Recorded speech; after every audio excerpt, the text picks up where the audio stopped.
Hello अस्सलाम वालेकुम students, how are you? कैसे हो बेटा आप लोग? I am Basharat Abbas and this is your maths channel, math with sir Basharat Abbas. आज के दिन हम ईयर 2022 मई जून पेपर 2 कर रहे हैं और मई जून पेपर 2 है ये। इसको भी हम स्टार्ट करते हैं, इसके कुछ क्वेश्चन स्टार्ट करते हैं, ठीक है। कैलकुलेटर वाला पेपर है ये, पेपर 2 2.5 आवर्स का। तो अभी स्टार्ट करते हैं इसको। देखें जी, क्वेश्चन नंबर 1 है यहाँ पर। इन इन 2020 the running cost for Fredericks car was $5,200, ठीक है। 28% of the running cost was spent on insurance, 3 upon 25 of the running cost was spent on maintenance, $740 of the running cost was spent on tax. The remainder of the running cost was spent on petrol. Calculate the amount Frederick spent on petrol. Petrol पे Frederick ने कितना amount spend की, ये आपने ज़रा बताना है।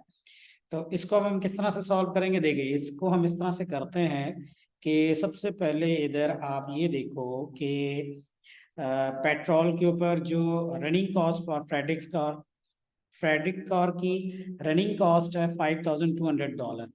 28% of the running cost was spend on insurance. पहले तो अब हम ये जो एक्सपेंसेस हैं ये 1 बाय 1 कैलकुलेट कर रहे हैं, लाइक इंश्योरेंस, ठीक है। इंश्योरेंस पे कितना स्पेंड हुआ? 28% of the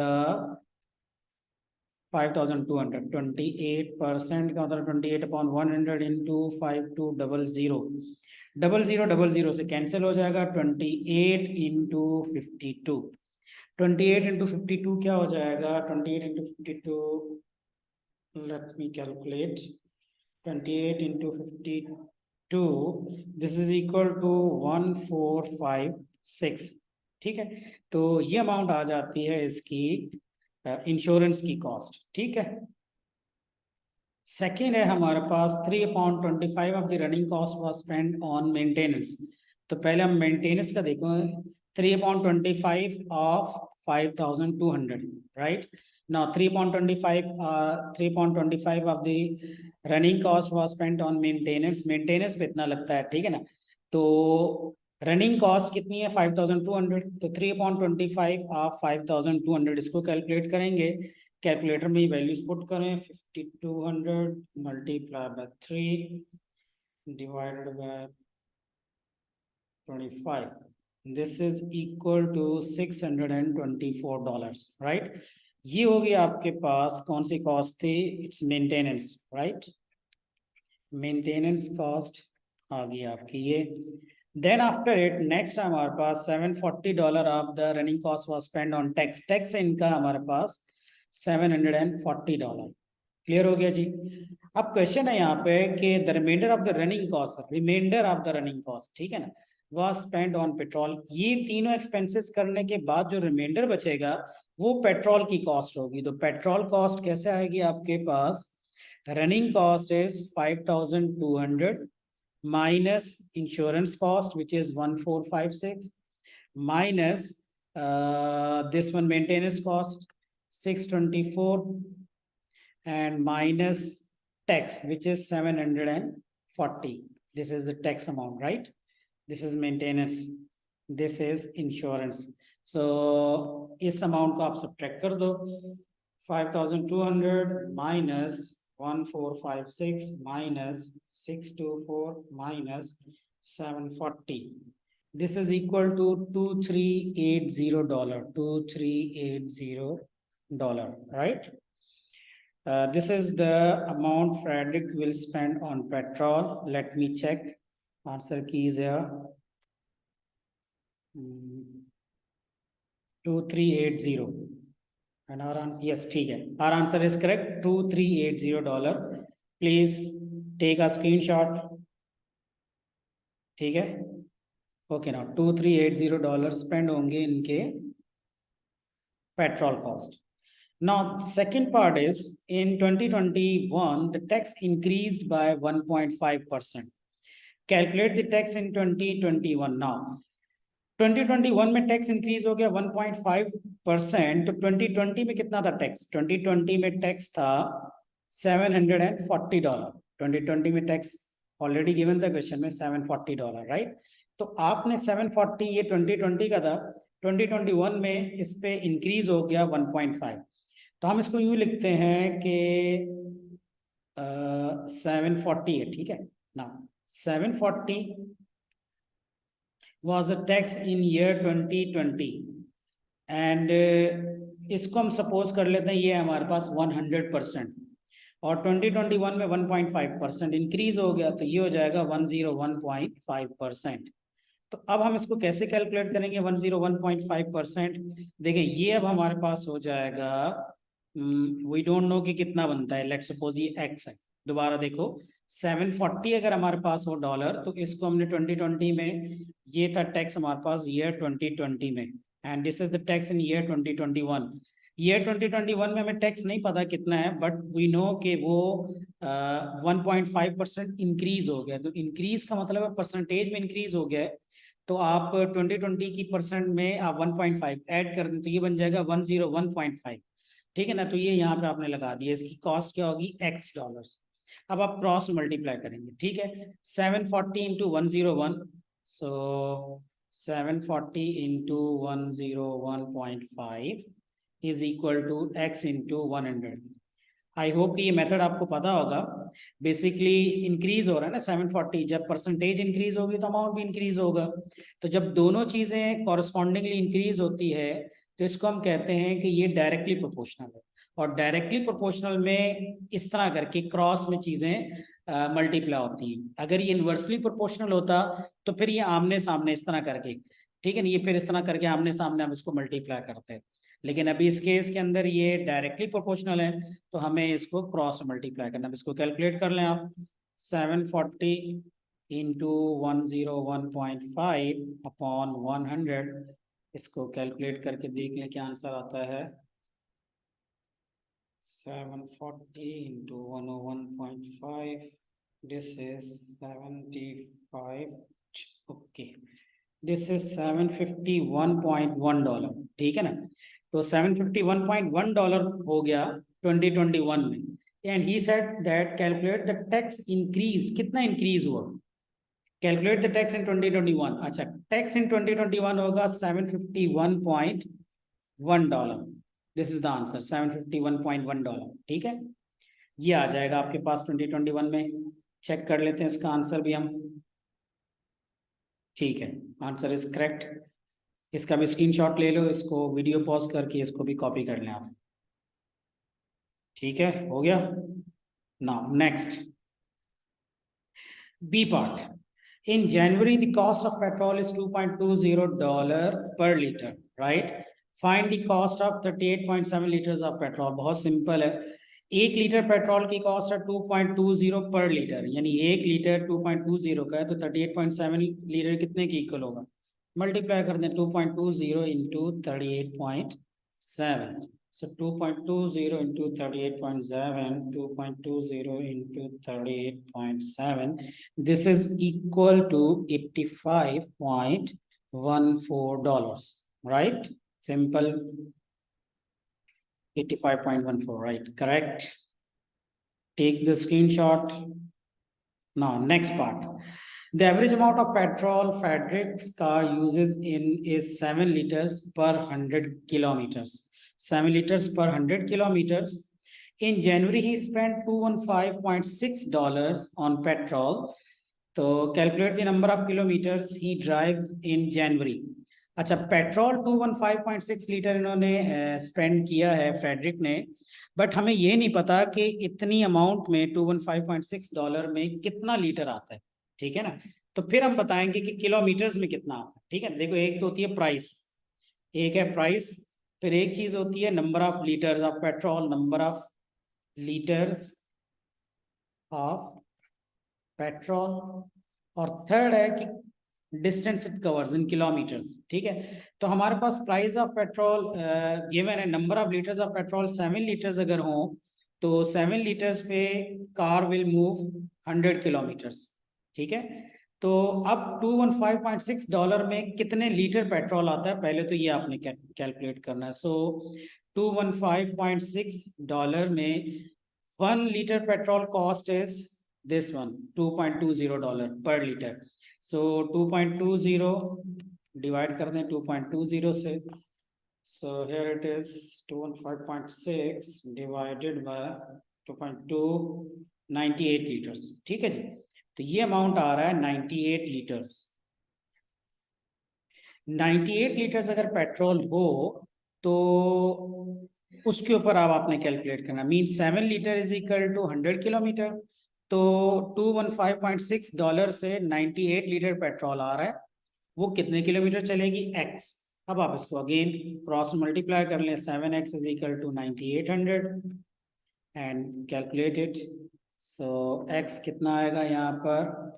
9800 divided by 7 mean 1400 kilometres. ठीक है.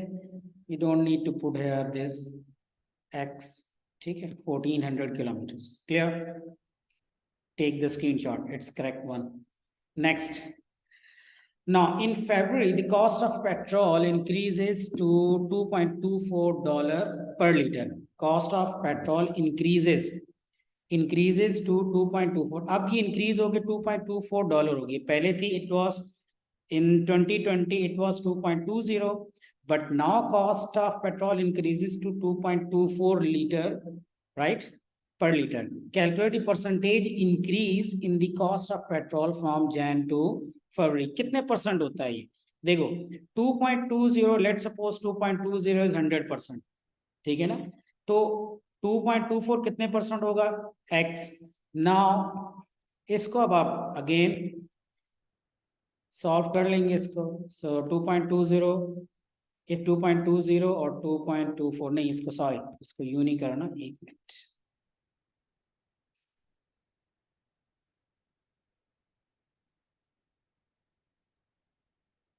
See 2.20, let's suppose 2.20 in percentage it is 100%. $2.20 is equal to 100%. So what about 2.24?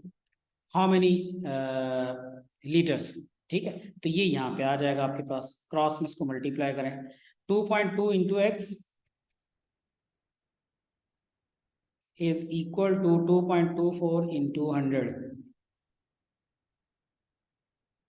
x is equal to 224 divided by 2.2. again calculator work है simple. So 224 divided by 2.2, this is 101.818. so 0.818 भी इसको लिख सकते हैं. 101.82 भी लिख सकते हैं. both are correct. calculate the percentage increases. now please understand the question. He said that percentage increases. कितने परसेंट इंक्रीज हो रहा है? The amount increases is only 1%. 1.8% is increases. Initially it was 100%. Everything is 100%. So उससे increase कितना हुआ है? Increase 1.8 हो गया. So we will write here 1.8 or you may write 1 point. if you remove this 8 you can write here this one becomes 2. ठीक है. so 1.82%. clear? ये आप यहाँ पे इसको लिख सकते हैं. इतना परसेंट वो इंक्रीज होगा. This is about question number 2. Let me check. या 1.82 और 1.81 both are correct. Because question के अंदर उन्होंने ये नहीं लिखा है कि राउंड ऑफ कितना करना. यही मैंने देखा है यहाँ पर कि क्वेश्चन में राउंड ऑफ का गिवन नहीं है. तो अगर क्वेश्चन में राउंड ऑफ गिवन नहीं है तो आप डेसिमल के बाद 2 प्लेसेस तक इसको लिख सकते हैं. और अगर आप इसी तरह पूरा कंप्लीट आंसर भी लिखना चाहें 1.81 8181 तो वो भी सही है. ठीक है. चलें इसका भी स्क्रीनशॉट ले लें आप. Now the next is question number 2. okay, he said that here are the first 4 patterns in a sequence made using gray tiles and white tiles. अब ग्रे टाइल्स भी हैं यहाँ पे, वाइट टाइल्स भी हैं. सो देखो फर्स्ट वन, पहले इसको थोड़ा सा आप देख लो. 1 2 3 4 5 6 दीज आर 6 ग्रे टाइल्स. यहाँ पे number of grey tiles given है 6 ग्रे टाइल्स. और white tiles are 2 white tiles and total number of tiles obviously इनको ऐड करो तो 8 हो जाएगा. Pattern number 2, gray tiles are 1, 2, 3, 4, 5, 6, 7, 8, 9, 10. 10 gray tiles, 1, 2, 3, 4, 5, 6, 7, 8 white tiles. Total number of tiles are 10 plus 8, 18. Same like in third pattern and same like 4 and 5th. Although the diagram of pattern 4 is given here, but आप वहां से देख के भी कर सकते हो, but मैं यहाँ पे इसके बगैर ही अगर करना चाहूँ तो कैसे होगा, जिस तरह 6 और 10 है, तो अगर आप ये देखो 6 और 10, the difference in 6 and 10 is 4.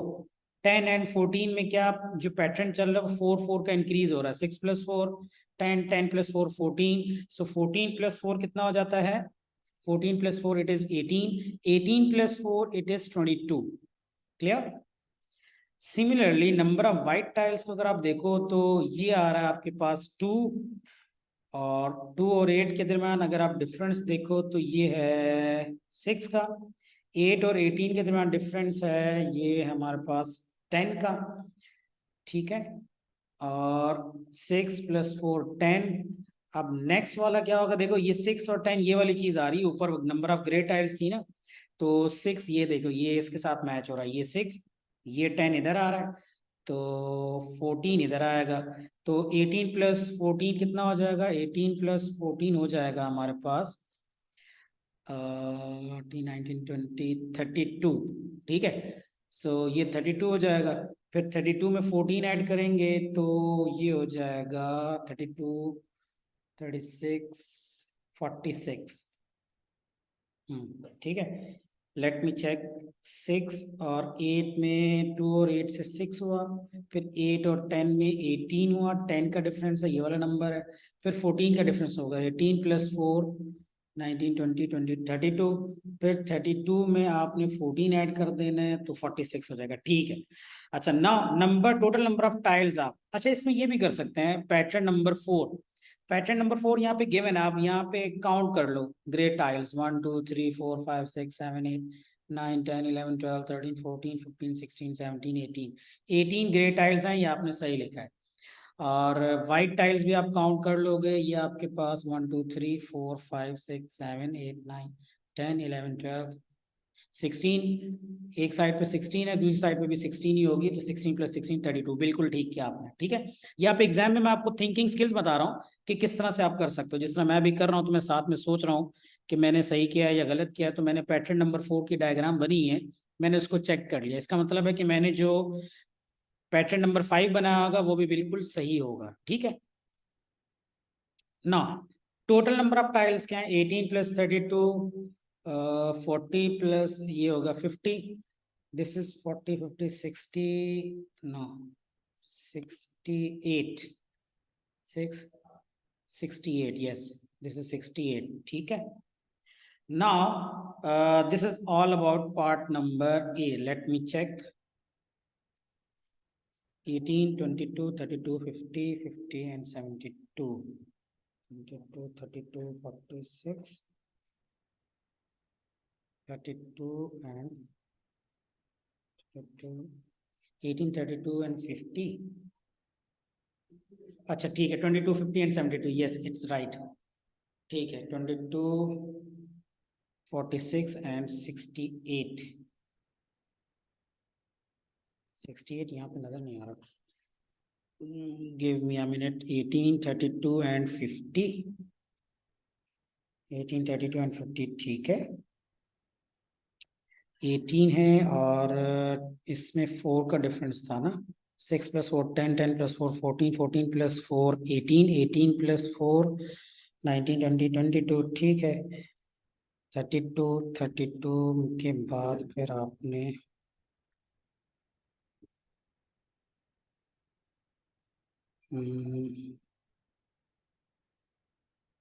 हाँ ये 46 मैंने गलत है, सॉरी.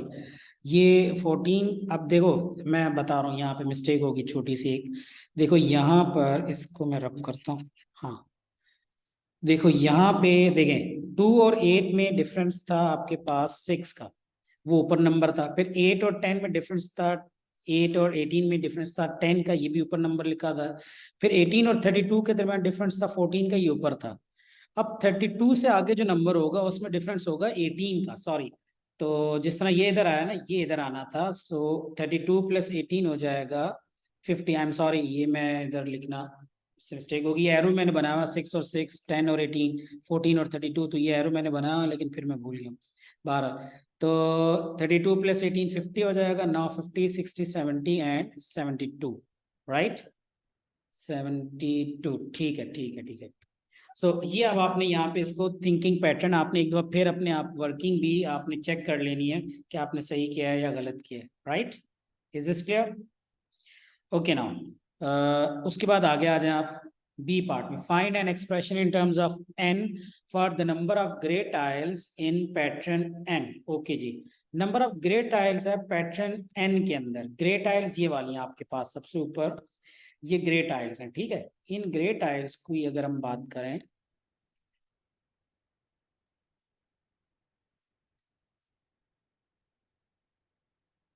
ये हैं ग्रे टाइल्स आपके पास, ठीक है ना, ये ग्रे टाइल्स हैं। ये गलत हो रहा है बार बार, चलो मैं इसको हाईलाइट नहीं करता हूँ, ऐसे ही देखें। Now find an expression in terms of N for the number of grey tiles in pattern n, ठीक है। ग्रे टाइल्स का सीक्वेंस है 6, 10, 14, 18 एंड 22। तो ये बेटा क्या है आपके पास, 6, 10, 14, 18 and 22, basically these are the arithmetic progression. Arithmetic progression, arithmetic progression, right. Arithmetic sequence भी इसको कह सकते हैं। So 6, 10, 14, 18, why it is arithmetic? Because difference is same. 6 + 4 10, 10 + 4 14, 14 + 4 18। अगर डिफरेंस सेम हो तो इसको हम नाम देते हैं अरिथमेटिक का।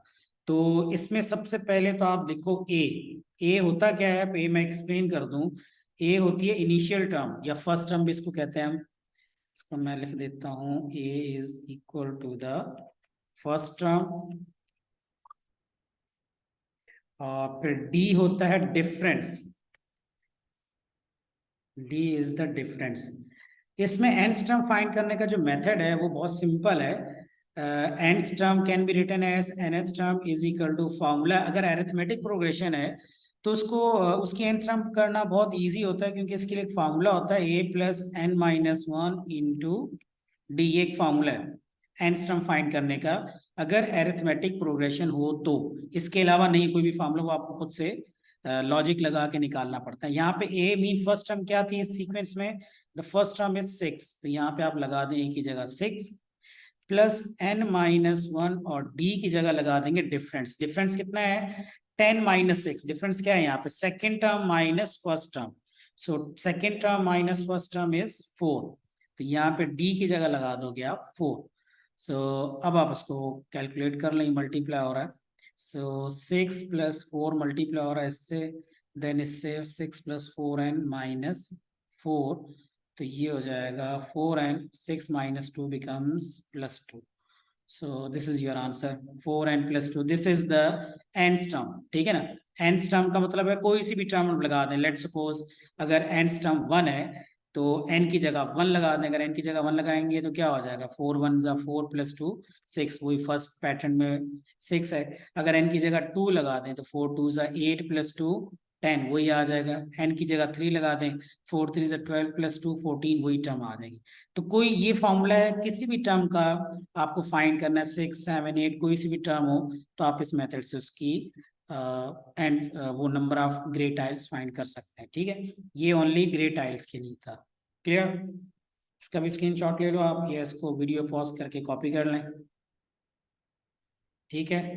नेक्स्ट पे आ जाए जी। नेक्स्ट है हमारे पास पैटर्न की है 98 ग्रेड टाइल्स। नाउ पैटर्न की अब क्या है, अब पैटर्न की कोई भी पैटर्न होगा ग्रे टाइल्स उसके, अब हमें नहीं पता कोई भी है उसमें 98 ग्रे टाइल्स हैं, ठीक है ना।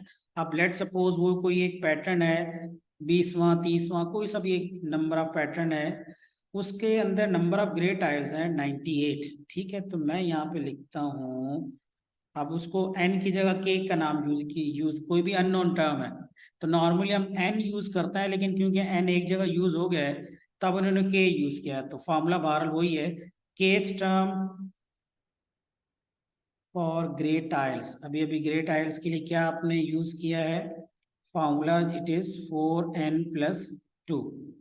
सो यहाँ पे n की जगह अब आप चाहो तो k रिप्लेस कर दो, कोई भी टर्म, k मीन कोई भी अननोन टर्म, ठीक है ना। तो कोई भी अननोन टर्म, अब हमें नहीं पता वो अननोन टर्म क्या है, वही हमने फाइंड करना है। लेट सपोज कि वो हमें नहीं मालूम, लेकिन उस पैटर्न में वो 6th पैटर्न है या 7 है या 8, हमें वो पैटर्न नहीं पता। k is some, k have some pattern, right. तो 98 आपने यहाँ लिख दिया इज इक्वल टू 4k+2, 2 को उधर शिफ्ट कर दें आप, 98 - 2 is equal to 4k. So this becomes 96/4. In simple आप देखोगे तो 4 2s are 8 and 4 4s are 16, 24. तो it is basically 24th pattern. In 24th pattern number of gray tiles are 98. ठीक है जी, समझ में आ गया आपको? Please copy it, video pause करें और कर लें इसको। मैं आंसर भी चेक कर लेता हूँ। Yes, it is correct, 24, ठीक है। Then after it, D part, find an expression in terms of n for the number of white tiles in pattern n. Okay जी, find an expression in terms of n for the number of white tiles. White tiles के लिए आपने जरा एक formula बनाना है। तो white tiles क्या है, 2 8 18 और 32। ओके, 2 8 18 एंड 32, एक और नंबर भी है, आई थिंक इतना इनफ है। सो इससे आपने एंड टर्म बतानी है, मीन जिस तरह आपने अभी ऊपर फाइंड किया था ना, एन टर्म फाइंड करने के लिए एक आपने वैल्यू निकाली थी फॉर ग्रे टाइल्स। अब ये व्हाइट टाइल्स के लिए भी आपने निकालनी है। देखो क्या ये अरिथमेटिक प्रोग्रेशन है, अरिथमेटिक प्रोग्रेशन में डिफरेंस सेम होता है, इट्स नॉट 2 - 8 6 हो जाएगा, and this is not arithmetic. 18 - 8 10 है, 32 - 18 जो है वो कुछ और आ जाता है, इट्स नॉट 10। तो इसका मतलब है सब में डिफरेंस अलग अलग है, ठीक है। तो डिफरेंस क्या है, 2 और 8 में डिफरेंस है 6 का, 8 और 18 में डिफरेंस है 10 का, और इसमें डिफरेंस है 18 और 32 में कितने का डिफरेंस है, 14 का, ठीक है। सो आपने इसके लिए एंड टर्म फाइंड करनी है। देखो अब देखो इसके अंदर कोई पर्टिकुलर फॉर्मूला नहीं होता है, यहाँ पर आपको खुद से ही कोई ना कोई लॉजिक लगा के इसको सॉल्व करना होता है।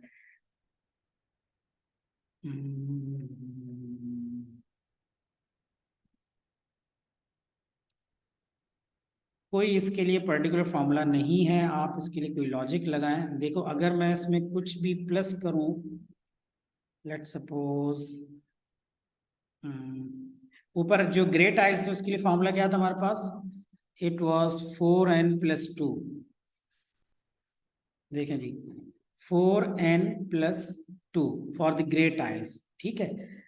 तो अगर n1 है तो 4 1 4 + 2 6 है, लेकिन यहाँ पे 2 है। सो 2 और 8 में डिफरेंस है 6 का, 8 और 18 में डिफरेंस है 10 का, 18 और 32 में डिफरेंस है 14 का। सो अगर आप फर्स्ट टर्म जो डिफरेंस है वो तो इस फॉर्मूले से आ रहा है, क्योंकि 4 1 4 + 2 6, लेकिन ये पहली टर्म 2 आपके पास आनी चाहिए, वो कैसे आएगी, इसको इसमें अगर ऐड करें तो नहीं, ऐड करने से नहीं होगा। देखें इसमें कुछ और आपको लॉजिक लगानी पड़ेगी। अपने माइंड को जरा ओपन रखे करें आप, इसमें 2 3 चीजें हो सकती है, पॉसिबिलिटी है। फर्स्ट टर्म आपके पास 2 है, सेकेंड टर्म है 8, थर्ड टर्म है 18। अगर मैं n स्क्वायर करूं, फॉर एग्जाम्पल फर्स्ट टर्म है 1, 1 का स्क्वायर 1 होता है, तो ये 2 है, 2 का स्क्वायर, हाँ 2 का स्क्वायर 4 है, 4 2 8 हो जाएगा, ठीक है। हाँ देखें ये हो सकता है इसके अंदर 2n² देखें जरा, n की जगह अगर मैं 1 लगा दूं, सो 1 का स्क्वायर क्या हो जाएगा 1, 1 2 2 सही है। n की जगह 2 लगा दूं, 2 का स्क्वायर 4 4 2 ठीक है। n हाँ सही है, हो गया ये। अगर n की जगह मैं थर्ड टर्म लगा दूं, 18 इज द थर्ड टर्म, अब n की जगह 3 लगाए, 3 स्क्वायर इज 9, n का स्क्वायर मीन थर्ड का 3 का स्क्वायर हो जाएगा 9, 9 2 18, एन 4 लगाऊं तो 4 का स्क्वायर 16, 16 टू ज़ा 32, बिल्कुल ये बन रहा है। ठीक है, ये फॉर्मूला आपके पास आ रहा है इसके लिए फॉर द वाइट टाइल्स। ठीक है ना, 2n² आप यहाँ पे लिख दोगे, क्योंकि n² है, जो भी नंबर ऑफ टर्म है, थर्ड है, फोर्थ है, फिफ्थ है, कोई से भी उसका स्क्वायर करेंगे और मल्टीप्लाई बाय 2 कर देंगे। ठीक है, तो ये आपने अपने माइंड को ओपन करना होता है, सिर्फ नंबर्स नहीं, आप स्क्वायर्स को भी अपने माइंड में रखो, आप सब्ट्रैक्शन को भी माइंड में रखो। ये 2-3 आपके पास चीजें आपके जहन में होनी चाहिए हैं। तो ये हो गया आपके पास 2n²। क्लियर, तो यहाँ पे लिख देते हैं 2n²। मैं आंसर भी चेक कर लेता हूँ। हाँ ये सही है, 2n², ठीक है। उसके बाद देखें आप आगे, find the total number of tiles in pattern 20। Okay जी, पैटर्न नंबर 20 जो है उसमें टोटल नंबर ऑफ टाइल्स कितनी होंगी। ओके, पैटर्न नंबर 20, देखो टोटल नंबर ऑफ टाइल्स क्या होती है, number of grey tiles plus number of white tiles. Okay, number of grey tiles plus number of white tiles. अब पैटर्न नंबर 20 का एक method तो ये है कि आप वो जो फॉर्मूला था ना 4n+2, उसमें आप n की जगह 20 लगा दें और इसको सॉल्व कर दें, ये हो जाएगा आपके पास ग्रे ग्रे टाइल्स के लिए। और वाइट टाइल्स के लिए अभी अभी अपने फाइंड किया फॉर्मूला है 2n²। अब पैटर्न नंबर 20 है, यानी n की जगह आप लगा दोगे 20, तो 20 +2 और 20 का होल स्क्वायर। सो ये बन जाएगा 24 × 80 +2 और 20 का स्क्वायर हो जाएगा 400। सो 82 + 800 क्या हो जाएगा, 882। 882, right. So 882 is the answer. क्योंकि टोटल नंबर ऑफ टाइल्स की बात की जा रही है, तो टोटल नंबर ऑफ टाइल्स होती हैं white tiles plus grey tiles को ऐड करके। तो ग्रे टाइल्स का फॉर्मूला ये वाला था 4n+2, और वाइट टाइल्स के लिए ये वाला फॉर्मूला था। इन दोनों को आप ऐड कर दें, n की जगह 20 लगा दें, क्योंकि 20th पैटर्न की बात हो रही है, तो ये आंसर आ जाएगा आपके पास। ठीक है, so this is all about question number 2। काफी लेंदी था क्वेश्चन। चलें जी, क्वेश्चन नंबर 3 पे आ जाए। 3 में the graph shows the cost in dollars of buying a length of fabric T metres long. अच्छा जी, एक फैब्रिक आपने परचेज किया है टी मीटर्स लॉन्ग, कॉस्ट और लेंथ है इसकी। ठीक है, कॉस्ट है इधर वाई एक्सिस पे और लेंथ ऑफ फैब्रिक है यहाँ पर। Use the graph to find the cost of buying 3.8 metre of fabric. If you are going to buy 3.8 metre of fabric, उसकी कॉस्ट बतानी है, तो सिंपली यहाँ ग्राफ से फाइंड करेंगे। 3.8, पहले तो आपने ग्राफ में देखना है कि 3 से 4 तक नंबर ऑफ स्मॉल बॉक्सेस हैं, 1 2 3 4 5 10 बॉक्सेस हैं। तो एक स्मॉल बॉक्स किसके इक्वल है, 1 स्मॉल बॉक्स इक्वल है 3.1 के। तो 3.8 कहाँ पर होगा, 3.8 होगा हमारे पास इस जगह पर 3.8। सो 3.8 से आपने लाइन को रेज किया और इसको यहाँ से अब आप ले जाएं ऊपर।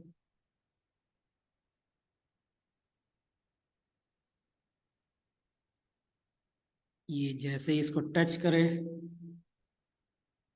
Take it to the other side, यहाँ पे टच करा, this point is 2 boxes below 30। तो 20 और 30 ये 28 हो जाएगा। ठीक है, $28।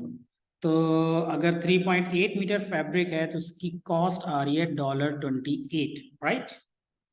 3.8 पे मैंने पॉइंट मार्क किया, यहाँ से लाइन रेस की, as a line touch the graph, उसको दूसरे एक्सेस पे लेके गया, देखा पॉइंट कितना है, $28, मैंने यहाँ लिख दिया $28, राइट। उसके बाद देखें, समीरा बायस के metres of fabric, Samira buys के metres of fabric, she pays with a $20 note and receive $1.5 change. अच्छा, $20 दिए उसने और $1.5 उसने ले लिए, mean she spend $18.5, right. Samira buys के मीटर्स ऑफ फैब्रिक, ठीक है, जितना भी फैब्रिक लिया था वो $18.5 का फैब्रिक लिया। तो बताना क्या है, के मीटर्स ऑफ फैब्रिक, के मीटर्स ऑफ फैब्रिक लिया, यानी फैब्रिक कितना लिया, $18.5 में कितना फैब्रिक आया होगा, $18.5। $18.5 कहाँ पर है, 10, दिस इज 18, 19, 18 और 19 स्मॉल बॉक्स के दरमियान में आप चलें। ठीक है, ये मेरे पास अभी रूलर नहीं है, आप इसको रूलर से भी कर सकते हैं।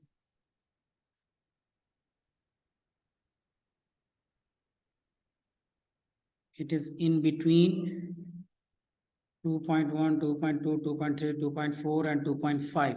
2.45, in between 2.45 meters. 2.45 meters उन्होंने फैब्रिक लिया है, राइट? Let me check the answers. हाँ ठीक है, 2.45 to 2.55 इट इज एक्सेप्टेबल. ऊपर वाला था 27.8 एंड 28.4, तो उस रेंज के दरमियान. हाँ ठीक है, हमारा वो भी सही है. ये एक रेंज के अंदर आना चाहिए आपका आंसर, ठीक है. देन आफ्टर इट, इसको भी आप स्क्रीनशॉट ले लो, इसका भी स्क्रीनशॉट ले लें, यहाँ पे इसका भी स्क्रीनशॉट ले लें. Now next one, Anita cuts 10 meter of fabric into 3 lengths to make a blouse, a skirt and a dress. The lengths of fabric needed to make the blouse, the skirt and the dress are in the ratio 6, ratio 8, ratio 11. Find the length of the fabric that is cut to make the dress. तो अब कितना उन्होंने dress बनाने के लिए use किया? 10 metre of fabric है, 3 into 3 lengths to make a blouse, skirt and a dress. Blouse, skirt and dress in ratio 6, ratio 8, ratio 11. So blouse, skirt and dress. Ratio is 6, ratio 8, ratio 11. So find the length of the fabric that is cut to make the dress. Dress के लिए कितना use किया होगा? Dress का ratio है 11 upon total ratio. आपने देखना है कितना है. ड्रेस का रेशियो 11 है अपॉन टोटल रेशियो. इन सबको रेशियोज को ऐड करो. 11 + 8 19 + 6 25. 11 अपॉन 25 मल्टीप्लाई बाय किसका? 10 का. ठीक है, कैलकुलेट कर लें. 110 divided by 25. 110 divided by 25 is 110 divided by 25. It is 4.4 meter, right? So the length of the fabric that is cut to make the dress is 4.4 meter, right? इसको भी आप copy कर लो. Yes, it is correct one, 4.4 meter. Then after it, C part. In the C part, it said the upper bound for the area of a rectangular piece of fabric is 8.21. Upper bound, right? Upper bound of the rectangular piece of, let's suppose this is a rectangular piece of fabric, right? The width of the piece of fabric, this is the width. This width is 2.3 meters. ठीक है ना, 2.3 meters. Correct to the nearest 0.1 meter. Okay, now upper bound की बात हो रही है. The width of the piece of the upper bound of the area of rectangle. Rectangle का upper bound जो है वो 2 मीन अपर बाउंड के लिए लेंथ, एरिया के लिए फॉर्मूला क्या होता है? पहले तो आप ये देखें जरा. The formula for area is length into width. ना अगर अपर बाउंड की बात की जा रही है, एरिया का अपर बाउंड है, तो लेंथ का भी अपर बाउंड होगा और विड्थ का भी अपर बाउंड होगा. तो पहले हम लेंथ का अपर बाउंड देख रहे हैं यहाँ पर. अपर bound of length is 2.3 meters. As he said that correct to the nearest 0.1. तो ये माइंड में रखो कि जिसका भी वो कहे ना नियरेस्ट 0.1, तो जिस अमाउंट के वो नियरेस्ट बोले, वो बोल रहा है नियरेस्ट टू 0.1, उसको डिवाइडेड बाय 2 कर दो.